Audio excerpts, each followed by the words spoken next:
Hi, it's Ewan Mitchell, S194838, and it's the 1st of October 2019. And here is our distillation apparatus.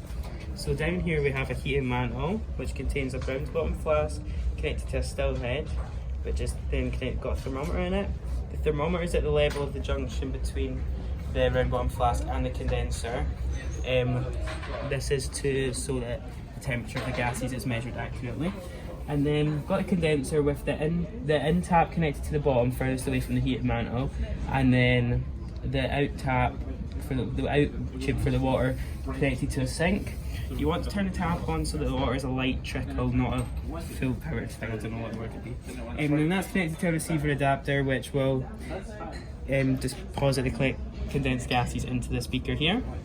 So once you've got everything set up, you want to add a few anti-bumping granules to the bottom of this round bottom flask, and then you'd remove the still head and add the liquid in to the round bottom flask, and the liquid that you want to be distilled.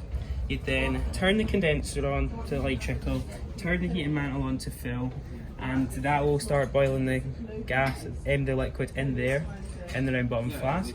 That liquid's going to evaporate, and you're going to look for the temperature to be increasing, and then slowly or steady. You want to keep this beaker there for the whole duration of that, and that will collect all the condensed gases. Then when the temperature starts to rise again dramatically, you can take the beaker away and replace it for another one. You'd wait for that to stop, and then you repeat that on how many what's it called, like things you think is in there, fractions. Yeah, that really popped to my head.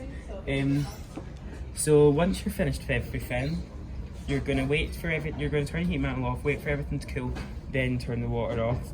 You want to make sure a little bit of your mixture is still left in the bottom of the round bottom flask. That will prevent explosions. What else? You turn the water off and disassemble everything. And then the first beaker that you collected, that contained the fraction with the lowest boiling point.